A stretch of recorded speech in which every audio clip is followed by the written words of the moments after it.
오늘도 계속적으로 신명기 보도록 하겠습니다. 오늘 본문은 신명기 19장 1절에서 25장 19절입니다.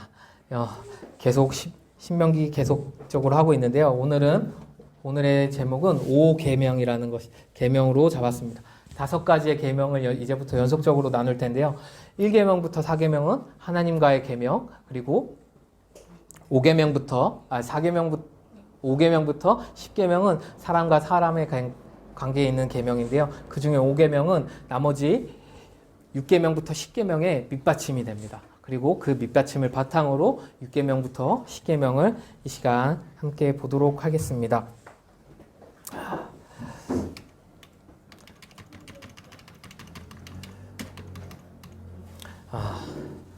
이 사람이 누구게요? 이름이 벌써 올라왔네요. 미국의 하버드의 신학을 가르치는 하비 콕스라는 교수님입니다. 1925년생이시고요. 아직도 정정하게 살아계십니다. 네. 감사하게도 아직 정정하게 살아계시고요. 그리고 이분이 1965년에서 2009년까지 꽤 오랜 기간을 미국 하버드에서 신학부에서 종교학만을 가르치셨습니다. 그리고 1988년 뉴욕 타임즈가 뽑은 20세기의 10대 신학자 중에 당당히 1인을 차지하셨고요. 미국의 3대 신학자가 있는데 라이놀드 리버, 풀 틸리, 하비 콕스 이 3명을 미국의 3대 신학자라고 지금 하고 있습니다. 라이놀드 리버가 미국 독립 후에 미국의 기초 신앙을 잡았다면 풀 틸리는 자유적인 신앙을 끌어올렸고 다시 하비 콕스는 자유신앙에서 다시 성경으로 돌아가는 신앙을 이끌었습니다. 그래서 미국의 3대 신학자 중에 하나인데요. 오늘 이 하비 콕스가 쓴 책 하나에서 종교의 미래라는 책이 있습니다.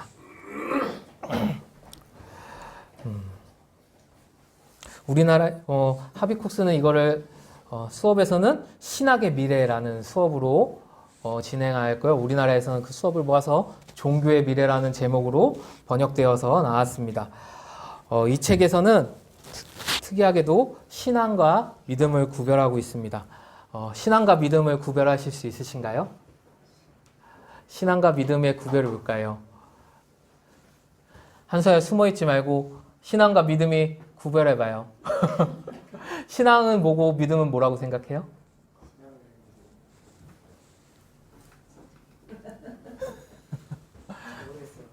그래도 답하려고 해줘서 고마워요. 요새 계속 예배 때 보면은 목사님이 계속 한서한테 물어보는데 한서가 답하려고 노력을 많이 하더라고요. 그래서 한번 물어봤습니다. 이렇게 계속적으로 물어보다 보면 신앙도 발전하고 계속 생각하게 될 것 같아서 앞으로 계속 생각해 달라고 다음 달에도 물어볼게요. 이 하비 콕스는 신앙을 페이스라고 했고요.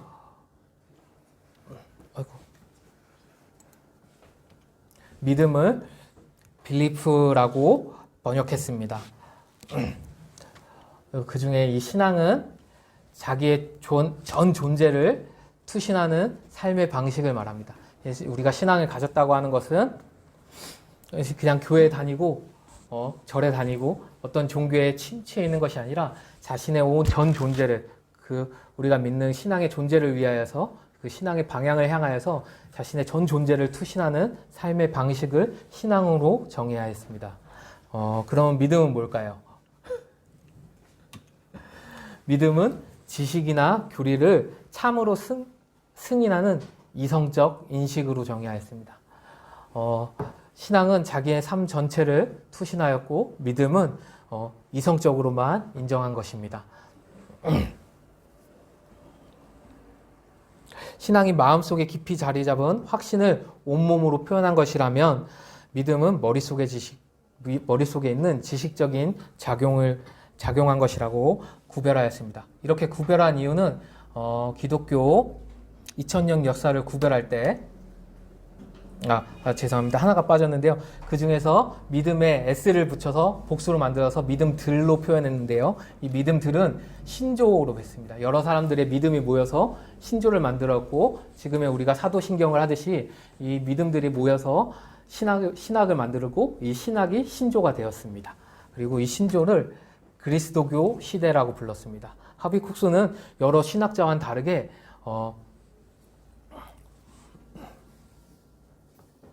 죄송합니다. 글씨가 너무 작게 돼서 콘스탄티누스 대제가 기독교를 공인하고 나서부터 2000년까지의 전 시대를 그리스도교 시대로 불렀습니다. 보통은 콘스탄티누스 이전의 시대, 콘스탄티누스 이후의 시대, 그리고 로마 교회 시대를 중세교회에서 신앙의 암흑기로 잡고, 그 다음에 중세를 떠나서 자유주의 신학에 들어왔을 때부터 근대 신학이라고 부르게 됩니다. 하지만 이 하비쿡스는 그 모든 것을 깡그리 무시하고 자기 마음대로 그리스도교 시대로 잡았습니다. 그래서 2000년 역사를 신앙의 시대, 그리고 믿음의 시대, 그리스도교 시대, 믿음들의 시대, 신조의 시대, 그리스도교의 시대, 그리고 2000년 이후의 시대를 성령의 시대로 구별하였습니다. 2000년 이후에 일어난 일이 뭐였냐면 2000년 가까이 됐을 때 1990년대에 가장 큰 부흥운동이 일어났었고요. 다시 한번 성령운동이 일어났습니다. 하비쿡스는 이것을 목격하면서 이 신앙의 시대를 이게 우리가 이제 새롭게 신앙의 기준을 다루 잡아서 그것을 성령의 시대로 도로 잡아야겠다고 정정하며 이렇게 세 시대로 나누었습니다. 그리스도교 시대는 무엇을 믿는가에 대한 신앙의 시대였습니다.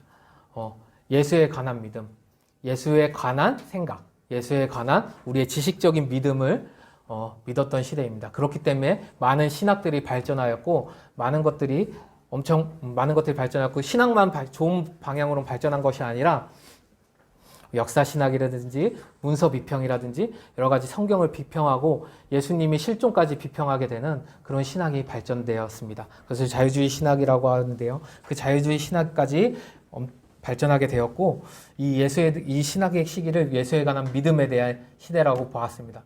근데 앞으로 성령의 시대는 예수의 모든 것을 거는 시대, 다시 말해서 신앙의 시대가 다시 돌아온다는 것입니다. 성령의 시대는 다시 이 신앙의 시대가 되어서 많은 사람들이 이 신앙의 시대를 살 때에 예수님의 나라가 다시 오게 될 것이라고 하비쿡스는 교회의 믿음, 교회의 미래, 신학의 미래, 종교의 미래에서 말했습니다. 다시 한번 강조하는 것은 이 신앙은 자기 전 존재를 투신하는 삶의 방식이며, 믿음은 지식이나 교리를 참으로 승인하는 이성적인 인식입니다. 우리는 지금 어느 곳에 있을까요? 저도 아직 믿음의 시대에 있는 것 같습니다. 오직 신앙의 시대에 한 발 걸치고 있는 것 같지만 온전히 들어가진 못했고요. 믿음의 시대와 신앙의 시대에 한 발 걸치고 있는 것 같습니다. 많은 신앙인들이 대부분 신앙을 가지고 있다고, 교회를 다닌다고 하지만 대부분 많은 사람들은 믿음의 시대에 살고, 그 중에 좀 나은 사람들은 믿음의 시대와 신앙의 시대에 같이 한 발 있고, 더 나아서 믿음의 선지자들이 신앙의 시대를 지금 살고 있는 것 같습니다. 신앙의 시대를 살고 있는, 제대로 신앙을 하고 있는 사람들은 우리가 유튜브로만 검색해봐도 보이게 됩니다. 많은 말씀들이 있지만 그 중에서 우리의 마음을 흔들리고 우리가 다시 예수님께로 돌아오게 하고 그 예수님의 십자가의 보혈을 생각하게 하는 그 말씀들이 많이 없다는 것을 우리가 경험하게 됩니다.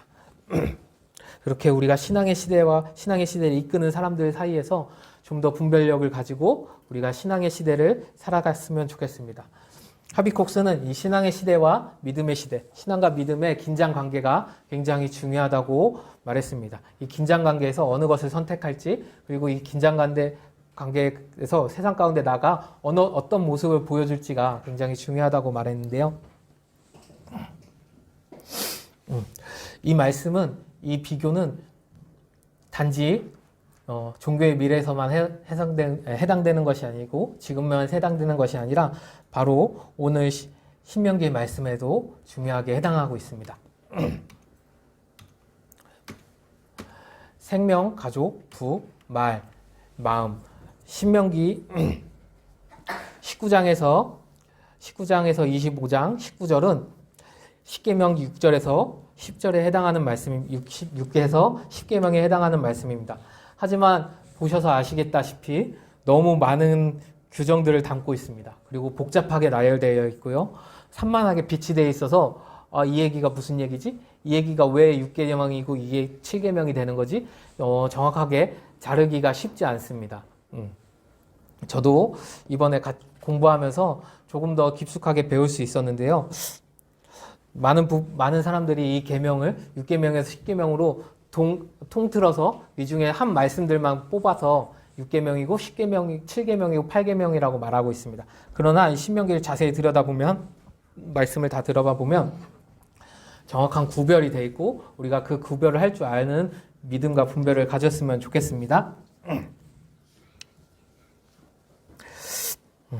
그리고 이 신명기를 자세히 보면 새로운 신학이 등장하는 것 같은 모습을 보이고 있습니다. 신학이 신조라고 말씀드렸는데요. 모세는 이 신명기에서 다시 이제 새 땅 가나안 땅으로 들어가는 이스라엘 백성들에게 법을 가르쳐주면서 이것을 반드시 지키라고 하고 어떨 때 어떤 법들을 자세하게 설명해 줍니다. 이 자세히 설명해 준다는 것은 그들이 지켜야 될 것이기도 하지만 그들이 그 문화를 계속적으로 유지해야 된다는 것입니다. 그것이 바로 우리의 신조였습니다.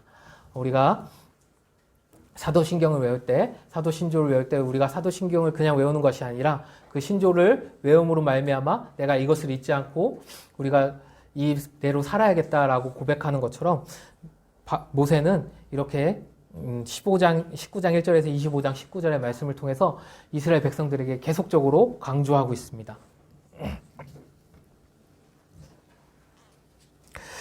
특히 20장 16절은 여호와께서 내게 기업으로 주시는 이 민족들의 성읍에서 호흡 있는 자를 하나도 살리지 말지니라는 명령이 나오고 있습니다.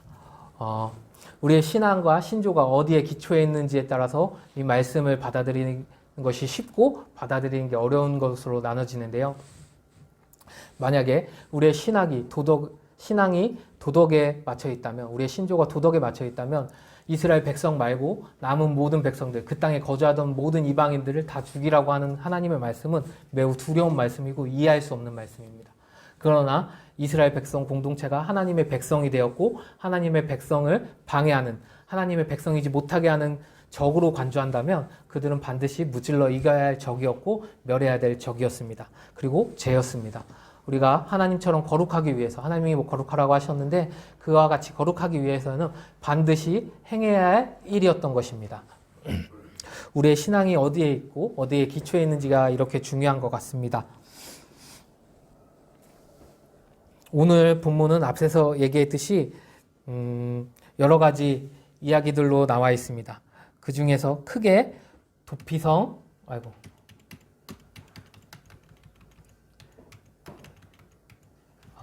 죄송합니다. 읽어드리겠습니다.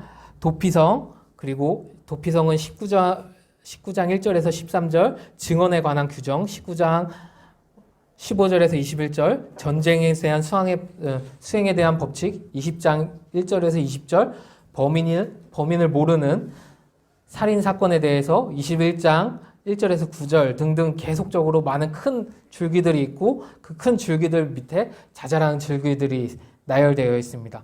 본문은 이스라엘이 살면서 겪게 될 사건들을 이렇게 순서 없이 계속적으로 나열하고 있습니다. 지난번 말씀이 이스라엘 사회의 권위자들이 어떻게 살아야 되고 권위자들이 어떤 모습을 하나님 앞에 있어야 되는지 나타냈다면 그것을 바탕으로 이번엔 이 권위자들이 이런 사건들에서 백성들을 어떻게 이끌어가고 판단해야 될지에 대해서 더욱 자세히 나아가고 있는 것입니다. 민형사적 사건들을 더욱 자세히 다루고 쉽게 말해서 이것은 공동체적인 규율을 다시 한번 세우는 일인 것입니다. 본문은 외관상 다양하지만 그 속뜻은 생명과 가족, 돈, 말, 그리고 말하는 언어, 말, 그리고 마음에 대해서 마음으로 구별할 수 있습니다. 이렇게 구별할 수 있는데요. 글씨 잘 보이시나요? 죽이는 것, 처음 19장 1절에서 22장 8절은 죽이는 것과 살리는 것들에 대해서 이야기합니다. 이것은 10계명 중 6계명인 살인하지 말라에 해당하는 것입니다. 그리고 22장 9절에서 23장 18절은 가족과 성에 대한 문제, 음란에 대한 문제에 대해서 말하고 있습니다. 그리고 23장 19절에서 24장 7절에서는 여러 가지 도둑질에 대해서 말하고 있습니다. 그리고 24장 8절에서 25장 4절은 거짓 증언에 대해서 말하고 있고 25장 5절에서 25장 19절은 이웃의 것을 탐내는 것에 대해서 말하고 있습니다. 특히 살인의 문제, 간음의 문제, 그리고 도둑질의 문제, 사기의 문제, 탐욕의 문제는 이 십계명에 대한 답이 되고 이 백성들이 어떻게 십계명을 이루어갈지에 대한 모습을 나타냅니다. 이것은 사람과 사람 사이 그 공동체를 유지해야 되는 그리고 정확한 규칙이었고 필요한 규칙이었으며 그리고 이스라엘 공동체뿐만 아니라 많은 백성들, 이방 민족이라든 모든 사람들이 지켜야 될 보편적인 가치이기도 했습니다.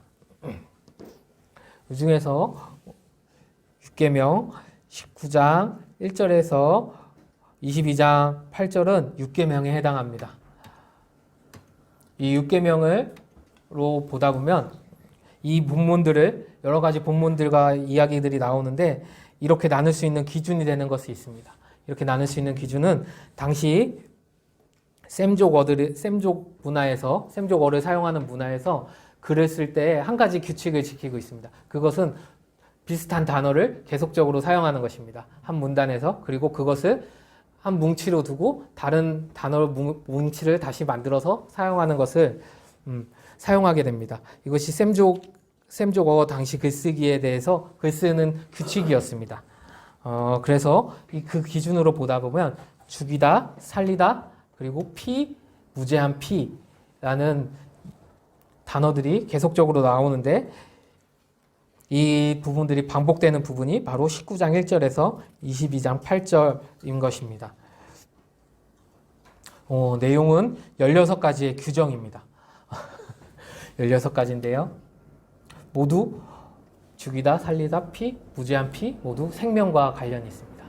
이렇게 우리가 하나로 그래서 6계명 살인하지 말라로 묶을 수 있는 것입니다. 이 16가지를 정리해보면 다음과 같습니다. 첫 번째 19장 1절에서 13절은 도피성, 뜻하지 않게 살인한 자를 피해 보복으로부터 보호하는 일입니다. 친구들과 놀다가 밀어서도 있고 당시에는 훈련 같은 것도 하고 싸움 같은 것도 할 때 전투 훈련을 할 때 실수로 죽일 수도 있고 그런 훈련들이 강하게 하다면 약간의 파상풍으로도 큰 병에 들려서 죽게 되는 경우도 많았습니다. 우리가 생각하는 것보다 더 쉽게 죽었고 더 쉽게 사람들이 다치고 죽었습니다. 그렇기 때문에 이런 사람들에 대한 피해 보복으로부터 보호를 위해서 도피성이 필요했고 그 도피성에 대한 계획이 나와 있는 것이 19장 1절에서 13절입니다.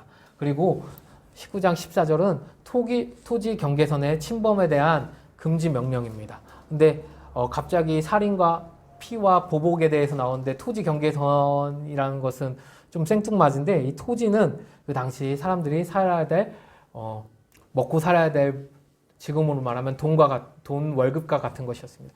먹고 살아야 될 기반이었습니다. 이 기반을 뺏는 것은 그 사람의 생명을 뺏는 것과 같기 때문에 토지 경계선은 굉장히 이스라엘 민족들에게 중요한 사항이었습니다.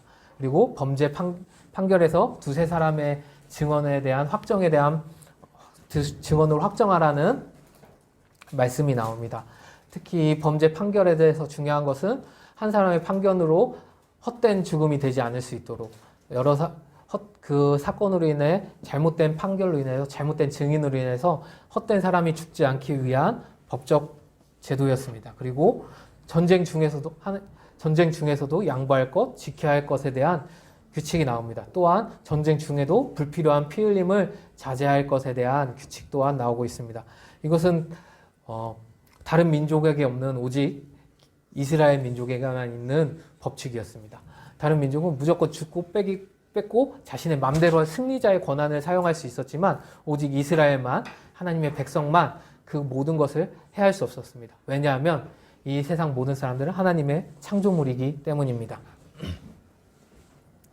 또한 이제 이스라엘 백성들이 하나님의 백성이 되었는데 하나님의 백성이 영토 안에서 하나님 앞에 죄를 짓게 하는 자 없게 하는, 그들이 서로 감시할 수 있게 하는 법칙을 만듭니다. 또한 거기서 성읍을 포위해서 공격하더라도 모든 나무를 베면 안 된다는 규칙이 나오는데, 이것은 우리나라도 많이 사용했던 청야전술이라고 우리나라도 많이 사용했던 전술인데, 우리나라가 고구려 시대 때 몽고에게 패할 때 압록강 밑으로 도망하면서 모든 우물을 막고 농가 밭을 다 태우고 집들을 다 태웠습니다. 그래서 몽고군이 기동적으로 내려올 때 와서 먹을 것이 없어서 군량미를 확보하지 못해서 다시 돌아가게끔 했던 전술이었는데요. 이 당시에도 비슷한 전술입니다.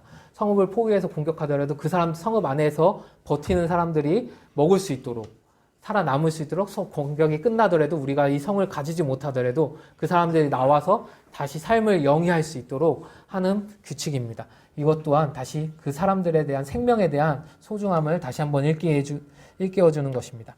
그리고 범인을 알 수 없는 살인사건이 살인사건으로 인해서 그 죽은 사람의 시체가 성읍의 땅을 부정하게 하지 않도록, 왜냐하면 하나님의 땅이 부정되어지지 않도록 하는 법칙이 있었고, 여기서 신기한 것은 여자 포로를 아내로 삼는다면 종으로서 여겨서 안 된다는 여성 인권적인 표현이 있습니다. 규칙이 있었고, 모든 사람들에게 평등하고 또 약자들에게 더욱더 관대한 법을 가지고 있었습니다. 여성 포로라 하면 이방인입니다. 그들이 이방인들임에도 불구하고 그 사람들을 공동체로 묶어줄 수 있는, 약자기 때문에 그 사람들을 이스라엘 공동체로 끌어안을 수 있는 법인 것이죠. 그리고 이 사람들에게 실증 나서, 더 나아가 이 종으로 삼기지 않고 포로로 받았던 아내가 실증 나더라도 그 실증 난 아내를 이혼해 줘야 하고, 그 아내가 낳은 아들이 맏아들이라면 다른 아들에게 상속권을 준 것이 아니라 그 아들에게 줘야 된다는 법칙 또한 제대로 마련해 놓고 있습니다. 그리고 남의 자식에게도, 이방인 자식에게도 귀한 그 사람들 귀하게 여겼지만 하나님께 패역한 것, 어른에게 패역한, 이스라엘 공동체 안에서 패역한 아들은 돌로 죽이라고 하는, 공동체 안에서 악의 뿌리를 뽑으려는 노력 또한 함께 하였습니다. 그리고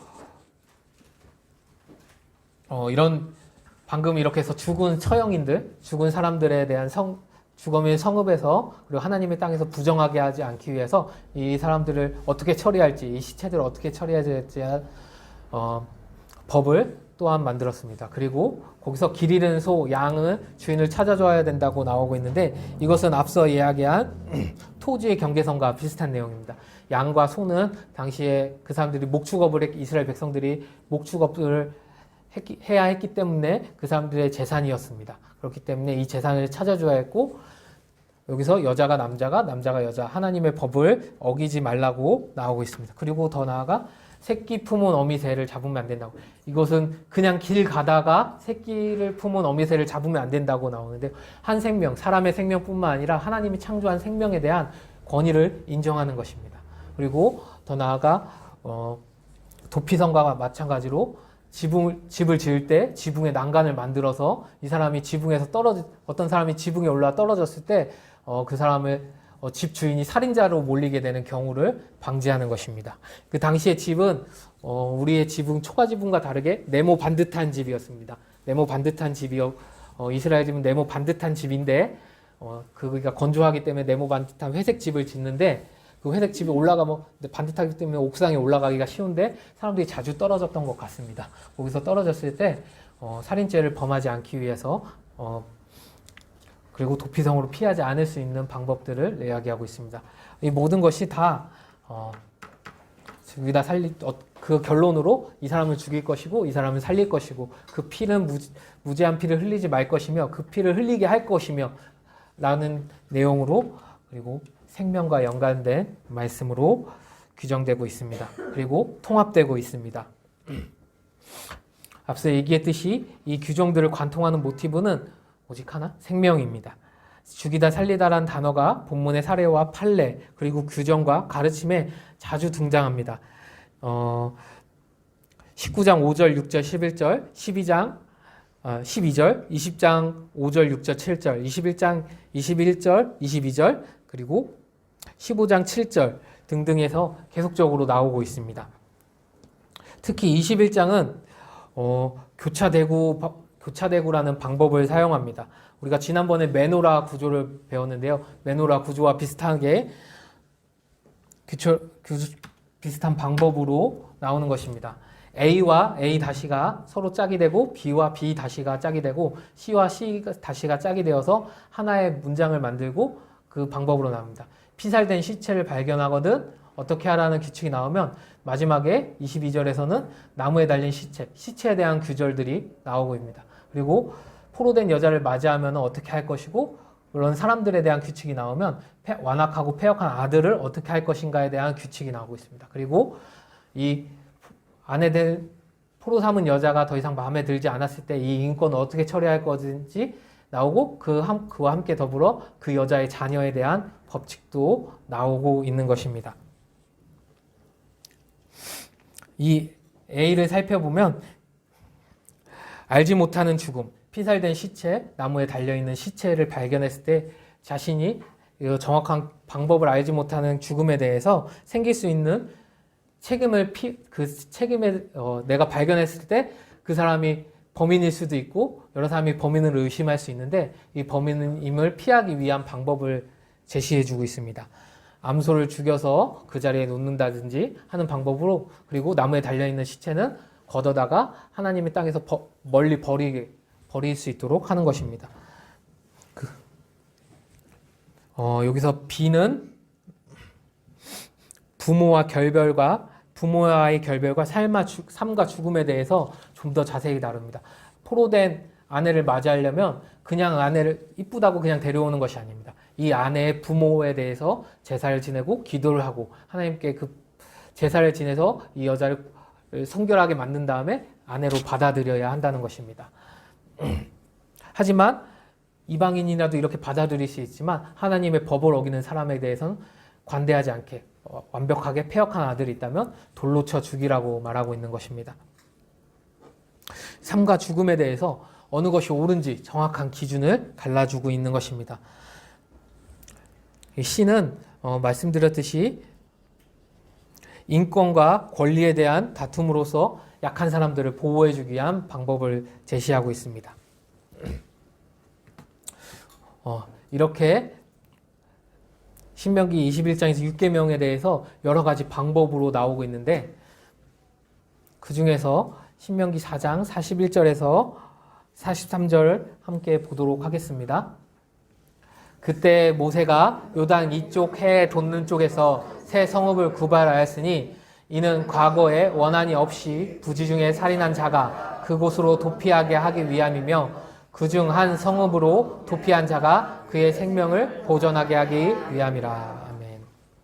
도피성입니다. 도피성에 대한 얘기인데 장수를 보시면 신명기 4장입니다. 신명기 4장이면은 모세가 지금 이야기하는 우리 본문 19장보다 훨씬 전에 있었던 일이고 구별하였으니 새 성읍을 구별하였으니라고 나옵니다. 과거형으로 나오는데 이미 세 개의 도피성을 만들었다는 것입니다.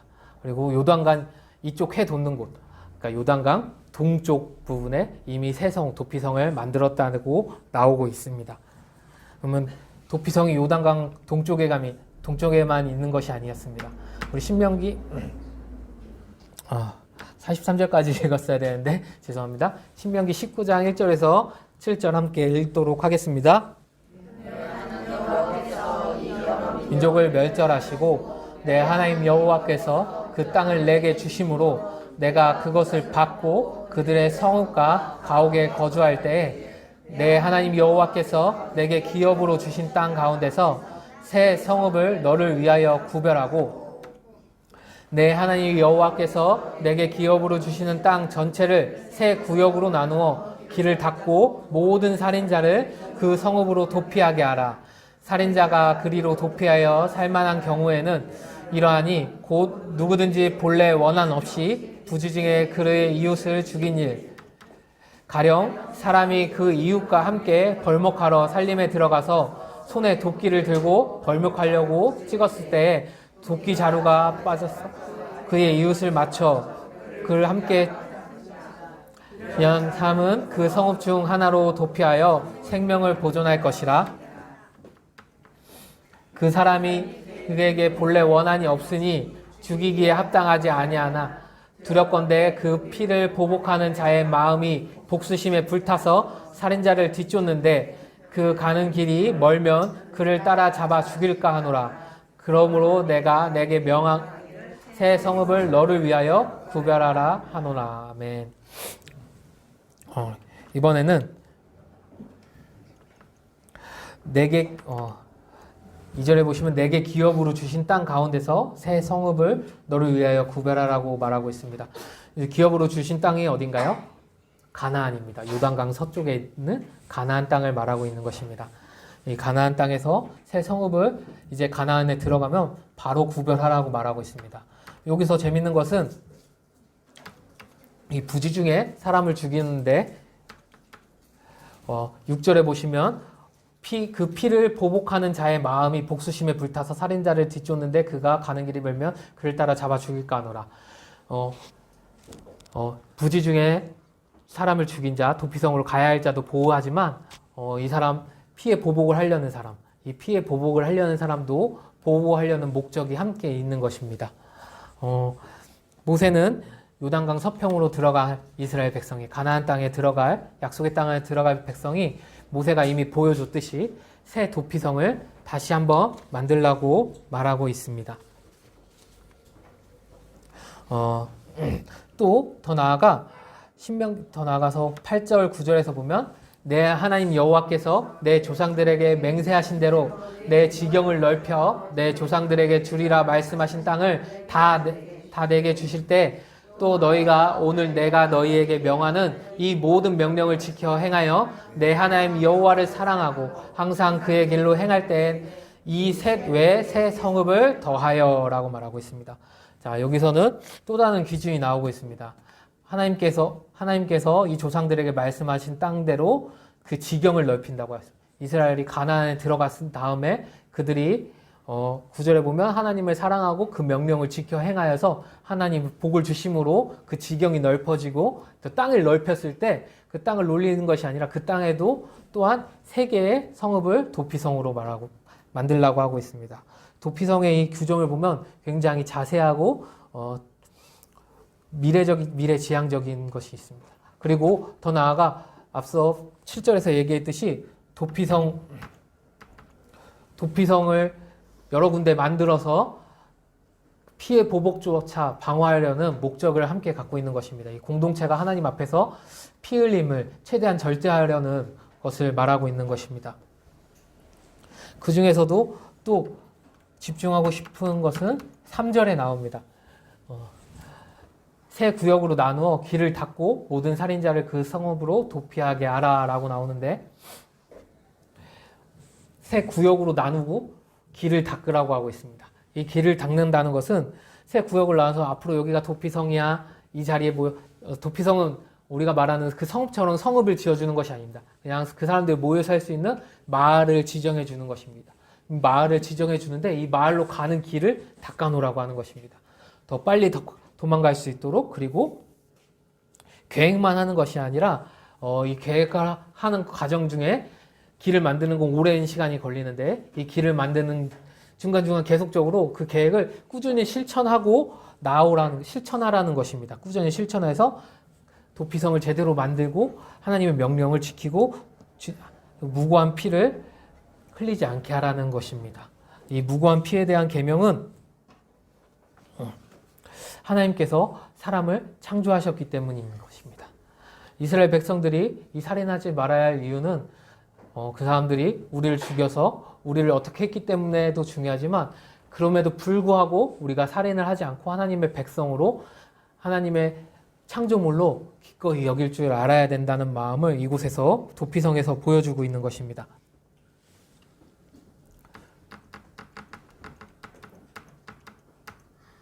히브리서 10장 26절에서 27절은 좀 무서운 말씀이 나옵니다. 함께 읽도록 하겠습니다. 우리가 진리를 아는 지식을 받은 후 짐짓 죄를 범한 즉 다시 속죄하는 제사가 없고 오직 무서운 마음으로 심판을 기다리는 것과 대적하는 자를 태울 맹령한 불만 있는지라. 아멘. 히브리서 기자는 우리가 진리를 안 것, 하나님의 말씀과 율법과 하나님 말씀하신 계명을 듣고 그것을 범한 것, 그 범했을 때 속죄하는 제사가 다시 없다고 말하고 있습니다. 다시 없고 이 범죄한 것을 하나님이 보시고 그 사람에 대한 무거운 마음으로 심판을 하시겠다고 말하고 있는 것입니다. 그리고 그 심판이 어떤 심판이냐? 대적자를 맹렬한 불로 태우겠다는 것인 것입니다. 하나님의 심판이 우리 중에 있다는 것을 우리가 기억해야 하는 것입니다.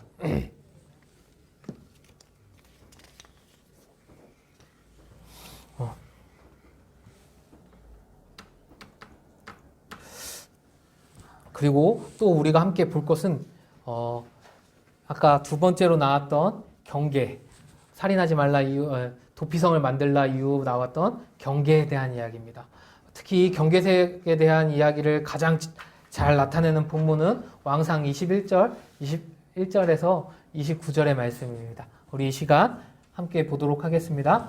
그 후에 이 일이 있으나 이스라엘 사람 나봇에게 이스르엘 포도원이 있어 사마리아 왕 아합 왕의 왕궁에서 가깝더니 아합이 나봇에게 말하여 이르되 내 포도원이 내 왕궁 곁에 가까이 있으니 내게 주어 채소밭을 삼게 하라. 내가 그 대신 그보다 더 아름다운 포도원을 내게 줄 것이요 만일 내가 좋게 여기면 그 값을 돈으로 내게 주리라. 아합 왕이 나봇이라는 사람의 밭을 노리고 있습니다. 왕궁 옆에 아합 왕 왕궁 옆에 나봇의 밭이 있는데 이 밭이 가까우니까 갖고 싶었을 것 같습니다. 하지만 포도원으로 가지는 것이 아니라 채소원으로 채소를 심어서 자신에게 좀 더 편하게 쓰기 위해서 나봇에게 포도원을 달라고 하고 있습니다.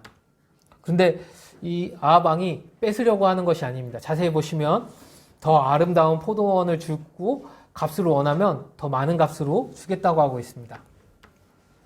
함께 읽도록 하겠습니다. 나봇이 아합에게 말하되 내 조상의 유산을 왕에게 주기를 여호와께서 금하실지로다 하니 이스라엘 사람 나봇이 아합에게 대답하여 이르기를 내 조상의 유산을 왕께 줄 수 없다 하므로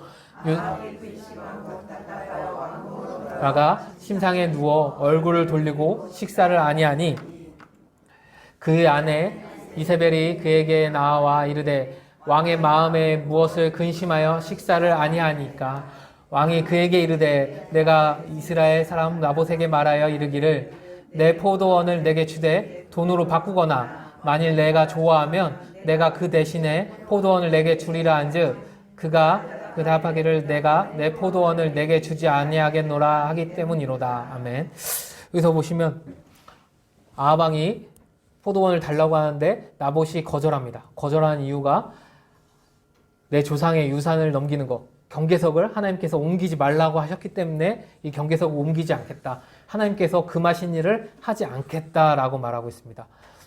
이 아합 왕이 되게 나쁜 왕인 줄 알았는데 여기서 보면 좀 소심한 게 그 얘기를 듣고 집에 와서 밥도 안 먹고 침상에 누워 있습니다. 생각보다 많이 쪼잔한 것 같아요. 제가 알던 아합 왕은 되게 센 왕이었고 거친 왕이었는데 이 본문은 되게 쪼잔하게 나오고 있습니다. 되게 소심하게 와서 집에서 얼굴 돌리고 식사도 안 하고 침상에 누워 있습니다. 그것을 본 이사벨이 왜 근심하냐고 하고 있습니다. 여기서 아합 왕의 고백이 재밌는데 분명히 나봇은 하나님의 여호와께서 싫어하는 일이시기 때문에 하지 않겠다고 하고 있습니다. 그런데 아합은 단지 나봇이 싫어해서 주지 않겠다라고 말하고 있는 것입니다. 아합 왕은 나봇은 하나님의 기준에 서 있는 사람이고 아합 왕은 하나님의 기준에 서 있지 않는 사람인 것입니다. 시간이 벌써 죄송합니다. 그래서 더 나아가서 보면 아내 이세벨이 그에게 이르되 지금 이스라엘 나라를 다스리니까 일어나 식사하시고 마음을 즐겁게 하소서. 내가 이스라엘 사람 나봇의 포도원을 왕께 드리라 하고 이세벨이 나쁜 관계를 꾸밉니다. 그리고 편지를 쓰고 사람을 해서 이제 아합의 불량자 두 사람을 그 앞에 앉히고 그에 대해 거짓 증거해서 끌고 가서 돌로 쳐 죽이게 합니다. 그래서 그 왕 포도원을 뺐습니다. 결국 포도원을 뺏었는데 어떻게 될까요?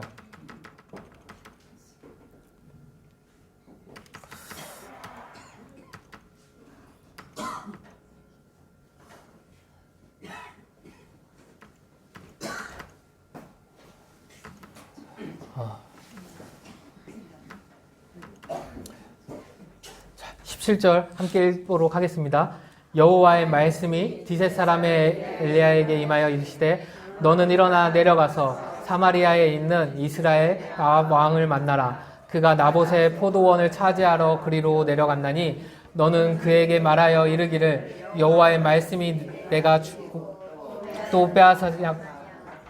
또 그에게 이르기를 여호와의 말씀이 개들이 나봇의 피를 핥은 곳에서 개들이 내 피 곧 내 몸의 피도 핥으리라 하였다 하라. 아합이 엘리야에게 이르되 내 대적자여 내가 나를 찾았느냐. 대답하되 내가 찾았노라. 내가 내 팔아 여호와의 보시기에 악을 행하였으므로 여호와의 말씀이 내가 재앙을 내게 내려 너를 쓸어버리되 내가 속한 남자는 이스라엘 가운데서 매인자나 노인자를 다 멸할 것이요 또 내 집에 아들 여로보암의 집처럼 되게 하고 아이야의 아들 바하사의 집처럼 되게 하리니 이는 내가 나를 노하게 하고 이스라엘을 범죄하게 한 까닭이라 하고 이스라엘에게 말씀하여 이르시되 개들이 이스라엘 곁에서 이세벨을 먹을지라. 아합에게 속한 자로서 성읍에서 죽은 자는 개들이 먹고 들에서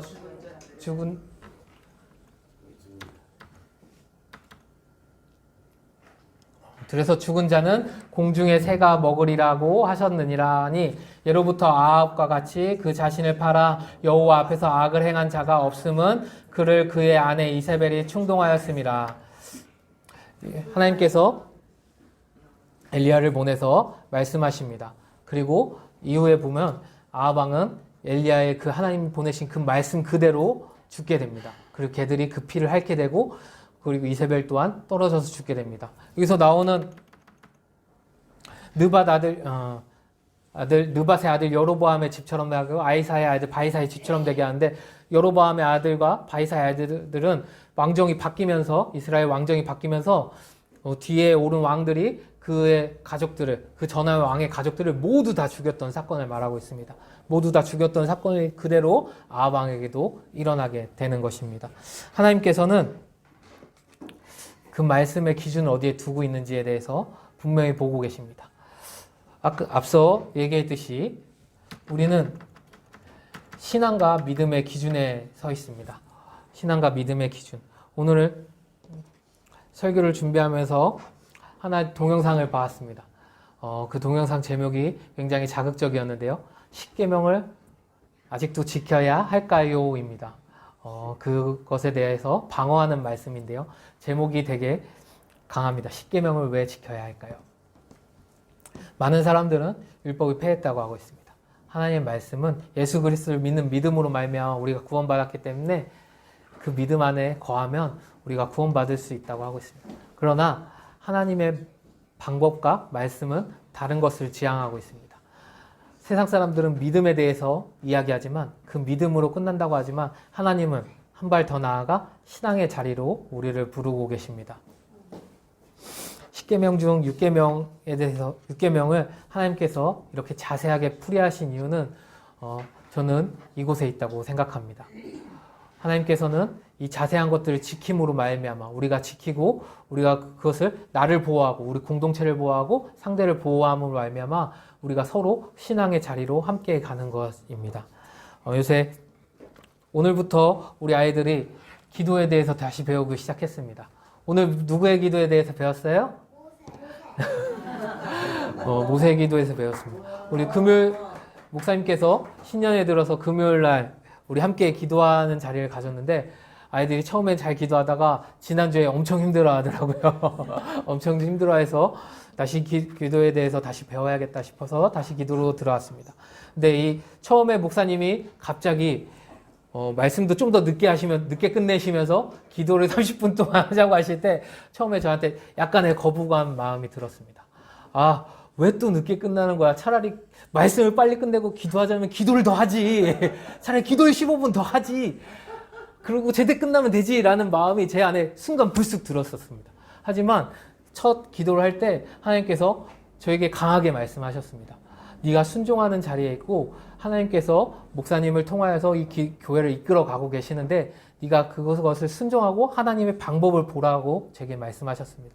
그래서 날 계속 기도하였고 우리 함께 기적을 보았습니다. 우리 그 기적이 뭔지 다 아시죠?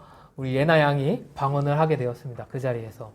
하나님께서는 그렇게 기적을 행하셨고 그 전에 계속 제가 꾸준히 애들에게 중학교, 중고등학교 애들에게 계속 기도에 대해서 말하고 계속 기도를 시켰지만 아이들이 기도를 잘하지 못하였습니다. 진짜 많이 저희 딸보다 못한 기도를 할 때가 많았었습니다. 이 예나가 정말 제 딸보다 못하게 기도할 때가 많아서 정말 토요일마다 화가 머리끝까지 났었는데 다시 하나님께서 인도하시고 한서와 예나와 한비가 기도하는 모습을 볼 때 아, 내가 그동안 2년 동안 한 것보다 하나님께서 하나님의 방법으로 목사님을 통해서 일하신 방법이 더 확실하게 일하시고 계시는구나. 하나님의 방법이 내 인간적인 방법보다 더 낫구나에 대해서 다시 한번 보여주셨습니다. 그렇게 우리가 이 하나님 앞에 자리에 우리의 모든 것들을 포기하고 좀 더 신앙, 잠자는 거 포기하고 늦게 가는 거 포기하고 신앙의 자리로 우리의 삶의 존재 전체를 조금씩 하나님께 드릴 때 하나님께서는 우리 삶 가운데 일하고 계십니다. 우리 이 시간 기도할 것은 우리가 이 시간도 뜨겁게 기도했으면 좋겠는데요. 우리가 그렇게 하나님께 순종하는 자가 되었으면 좋겠습니다. 하나님 앞에 임하는 자가 되었으면 좋겠습니다. 세상 사람들은 특히 요새 MZ세대들은 믿음의 자리에서만 서고자 합니다. 믿음의 자리에만 갔어도 대단한 것을 한 것처럼 말합니다. 하지만 하나님께서는 이 믿음의 자리가 아니라 신앙의 자리로 우리를 부르고 계신다는 것입니다. 우리가 이 신앙의 자리로 갈 수 있도록 우리 구루터기 공동체가 함께 이 신앙의 자리로 나가는 공동체가 되게 해달라고, 그리고 우리를 이끄시는 우리 목사님과 전도사님을 위하여서, 그리고 우리 구루터기 공동체 모두를 위하여서 함께 기도했으면 좋겠습니다. 이 시간 함께 기도하겠습니다.